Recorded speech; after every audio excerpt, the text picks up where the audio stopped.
Hi everyone, welcome back. This is the first YouTube video of 2025. Much excitement. This is just kind of, well, this is my ins and outs of 2025. This is also kind of my way of keeping myself accountable because there's people I know that watch these videos and they'll I'm not saying like they'll have it in mind, but like at the very least it's like this is my way of peer pressuring myself into being more strict and being more disciplined with the goals that I want to achieve. This is just also a really great way for me later to reflect on all of the goals that I wanted to achieve, especially because one of my main ends of 2025 is being more consistent with like this YouTube stuff. But I'll get to that in a little bit. Okay, the first end of 2025 that I want to talk about is reading. I started taking reading more seriously last year, but this is something that I want to be super consistent with this year. Specifically, I talked about this before in my chat with me video, but I want to get into philosophy, existentialism, stoicism, etc. Just like all of those different kind of like forms of philosophy, and then figure out what I like. There's one that's called meta something, but just things like that. I just want to read more things that kind of bring me more knowledge and bring me more ways to process the information and the information of everything that comes along with living. So that's like a big goal this year. I also want to get into nonfiction as well, so there's that. With the whole philosophy thing, I'm actually already kind of getting there or starting that journey. I got 8 books 2 weeks ago. I ordered them on World of Books, total $30 because I took advantage of their 20% discount, and also they had a thing going where it was for every 3 books you'll get another one, a 4th one for free. So I did that. So then all of my books came today. These are kind of geared towards the genres that I want to explore more this year. If it is a tell, right now I'm reading The Idiot by Fyodor Dostoevsky. Again, terrible pronunciation. I'm not Russian, I'm so sorry. That's like the most Americanized version of it. And I'm not even doing it that well, but that's okay. So that's kind of the stuff that I want to get into, just like more philosophy, more things that are kind of very dialogue heavy, very description heavy. Russian literature has a lot of that, so I'm also kind of getting into Russian literature. I'm blinking out. Anyways, I've been into Russian literature recently as well. So, but alongside, on that note, I have all the books that I need for the genres that I want to read this year. So that kind of goes into one of my other things where it's just being very mindful of the purchasing that I do. I don't need any more books. I have a whole bookshelf this year. Even if I'm reading 50 books, I'm still gonna have more books to read next year. The goal of this year actually is 50 books, by the way. I have that for my goal on Goodreads and Storygraph. So hoping for the best, hoping I stay very accountable with that. Also, next after that, this is still in the same vein of reading, but I want to read before bed and potentially before getting ready in the morning. Before getting ready in the morning kind of feels a little unsustainable considering the fact that I go to school and I kind of wake up early for school. So I don't know how well I'll do with that, but before bed for sure. Because one thing that I've had a habit of is when I'm unwinding, I go on my phone and then I doom scroll on like Reels. I quit TikTok, but then I'm on Reels. So it's like, it's just a cycle. It's very bad. So I'm trying to, rather than using forms of social media that is just such a sensory overload, I want to do things that are more kind of actually unwinding and calming down and relaxing, because it's just one focus of one thing, and that's reading, and like I love that very much. So that's a goal. Also, I want to do a lot more writing. I will show you guys because I've developed kind of a writing system. I will show you guys.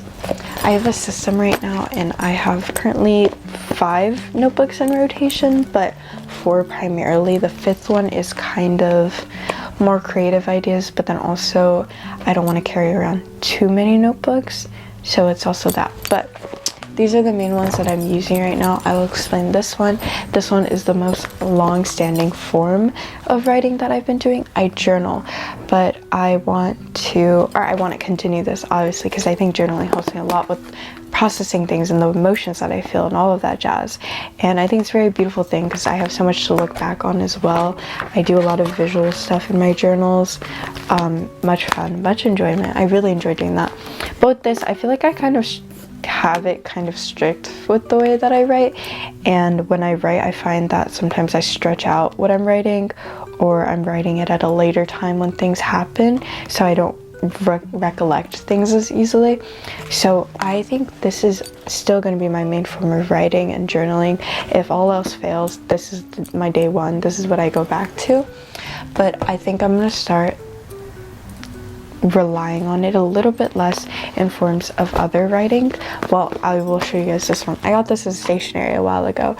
This is Pochacho. It's just a little notebook.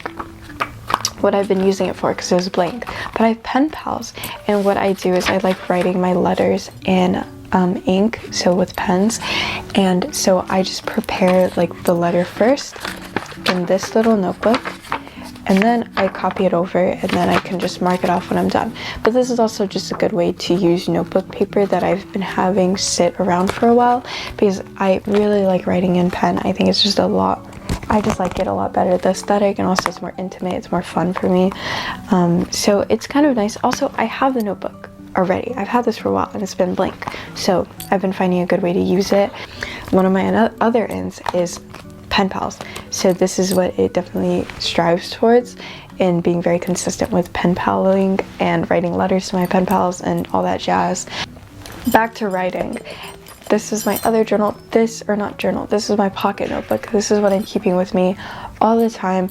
This is kind of where I do a lot more brain dumps, and this is kind of more free form for me. I can just kind of vomit out whatever thoughts that I want to vomit out. I'm gonna fix the sticker, sorry. I want this to be my default because this is a lot less pressure for me to write. I want this to be my default when it comes to phone usage.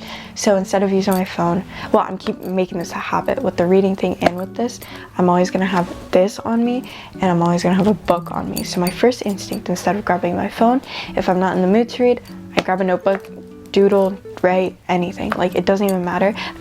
Just a journal or just a planner. It's just like a little pocket planner, like very mini. I just like plan out parts of my day. I also still use Notion for this, but I think this helps a lot better because with me, I think I get very distracted very easily when it comes to using my phone and stuff, or using like even my iPad. Like, I think I get distracted very easily. So I think that helps a lot better with just writing it down and then moving forward. So far, I've touched upon reading, writing, and so reading a lot in new genres, and then writing instead of phone usage, but also writing to pen pals. I still have a lot more, sorry. Okay, next I want to draw more. That is my ends, drawing more, whether it be sketches, doodles, full-fledged work, it doesn't matter. Whether it's traditional or digital, doesn't matter. I've always been an artist. I've been drawing since I was in 4th grade, and so that's like 9 years old, and currently I'm 17. So that is so much time that I've been an artist, and I deeply identify with being an artist, but I've just been very inconsistent with it. So I want to be more consistent with it, because I feel like, no, I know for a fact it's something I very much enjoy, so it's something I want to keep within this year as well. Following that, I just kind of want to stay very consistent with having having physical media. I have books, I have DVDs, I have CDs, I have all that jazz. So that kind of stuff is the stuff that I want to stay very consistent with. I want to become like a film nerd. What is it called? Like a cinephile? It's like cinema file? I don't know. I want to do that though, because I just want to be a film nerd. I want to like geek about the schematics of like movies and stuff, and also just have things physically so I can rewatch and watch and watch. And I have a portable DVD player, so it works out either way. Also, I want to partake in more brain games. I want to nourish my brain. I want to kind of make it grow through like just fun little things like puzzles and stuff. Me and my friend Mason, we've been doing Sudoku ever so often. I did Sudoku with my friends last night. Annika might watch this. Lucy might watch this. Hi guys. But we did Sudoku and stuff. It was just really fun. It's like stuff like that that kind of nurtures our brain, and we find it really enjoyable. I think we did a Sudoku. It was on the website Us Doku, so it's kind of reversing each other. We spent 30 minutes on a Sudoku puzzle because we couldn't figure it out, and then we kept making mistakes because we were doing it in the hardcore version, so it doesn't tell you if you're wrong. Very fun, very much fun. I very deeply enjoyed that. And then yeah, so like stuff like that, just like brain games and stuff. A while back I got this as a gift, but it's just Merriam-Webster's puzzles, like word fill in and stuff, so it's kind of just fun, just all fun stuff, just to kind of make my brain like kind of think more and kind of sit there and think. That's it. I just want to do more things like that for sure this year. Okay, another thing that I want, that I have, is just consistent YouTube content. I'm kind of going strong with that right now because this is gonna be the 3rd video in like 2 weeks. Yay! But I want to be very consistent with it because, well, I have an anecdote. A couple minutes before New Year's Eve, I got a notification that was read the letter in your second journal. And I was like, okay. I open it and it is a letter to myself from January me in 2024.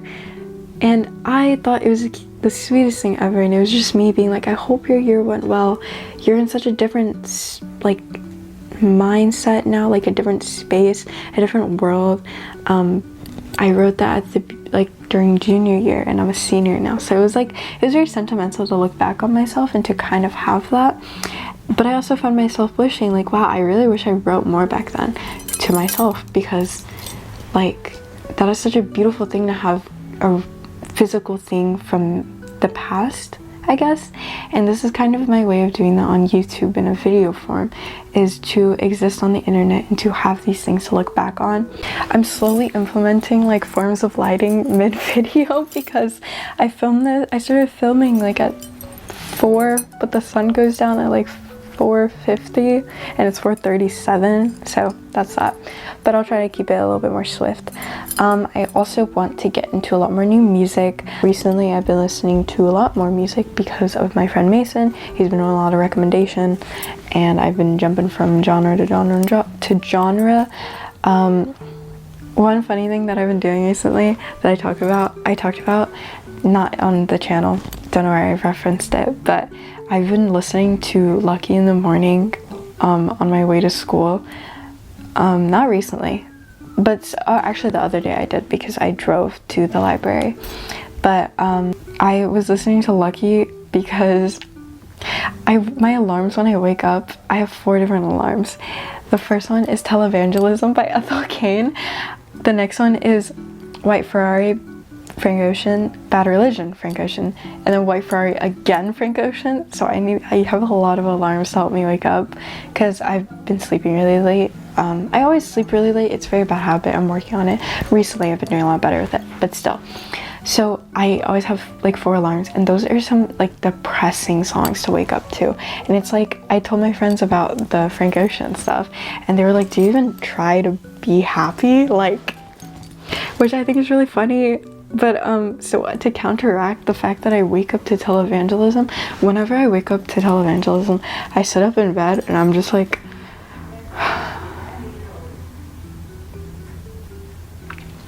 and that's the mood that I wake up to. So I have to counteract it with something that's not like sad. And my go-to has been Lucky recently, because my friend listens to Lucky, and my other friend, he made me a playlist of Lucky, so I just cycle his playlist through. So classical music is also the vibe this year for sure. I've been listening to some Russian classical music because I've been reading The Idiot by Dostoevsky, and it's been amazing. It's been gorgeous. So I think music is a way better way for me to input new information that is not overwhelming to me while I'm trying to do other things as well. Now, time for the outs. These are a little bit strange or depressing, either or. The first one that I have is high screen times. I'm kicking my phone out. I don't want to be on my phone too often. Like, I just can't deal with the rot that brings to my brain. So yeah, I think I've definitely talked about it before, so that's just something that I want to keep in mind as like discipline for 2025. The next thing is overconsumption. Again, with books, makeup, and wearing makeup for so long that I kind of have figured out my routine and my system for what I want to wear for makeup. So I don't need any more makeup, and if I buy makeup, then it's going to be stuff that I've already bought before and I know it works. So it's just like mindful consumption. Also, just no more new skincare. Keep it basic, keep it cute, keep it casual, keep it normal, that kind of thing. Another thing is feeling unnecessary guilt over things I can't not change. I have not been the best person in a lot of situations in the past, and I think I definitely could have handled myself a lot better in a lot of ways, but I don't want to feel guilt over those things because they have happened and I cannot change the fact that they happen. But rather than kind of wallowing in the guilt and just being like, oh, I'm so regretful and remorseful, which I am, I want to also be more mindful of my actions in the future so that I don't do things like that again. I realize my camera's a little skewed, but it's okay. Okay, continuing. Another thing, staying the same. I don't want to feel like I'm the same person. This is kind of explanatory. My friend pointed out that like obviously you're never going to stay the same because people change every single day. That's the whole thing about humanity and humans and all that jazz. Like everyone changes all the time, constantly.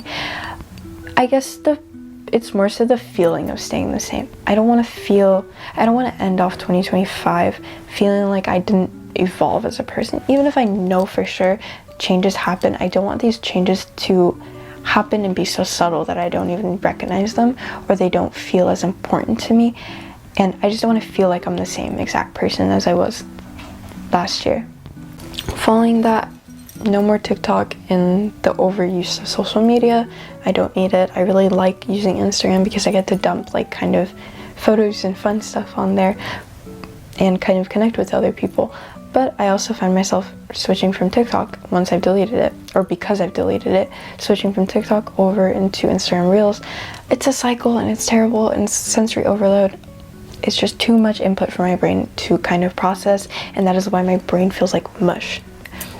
No more of that this year. So like I said, I'm finding ways to counteract that, and that is again reading and writing. So at the very least I have other forms of sustenance that are a lot better for my brain. Lastly, I have feeling unloved and feeling unwanted. I cannot control the actions that other people do and the other things that they do against me or for me or with me or in regards to me. Any of that, I can't control that whatsoever. I don't want to view if the people in my life were people that would make me feel unloved and unwanted, then they would not be in my life for sure. And I think it's very, it's very sad for me to kind of push that idea and that narrative and that perspective onto my friends essentially, because then what I'm doing is I'm viewing myself or viewing my friends as people who would make me feel that way, but they would never, and they're very lovely people. And it just feels so mean. It feels so mean to kind of be like, oh my god, you hate me, like you hate me so much.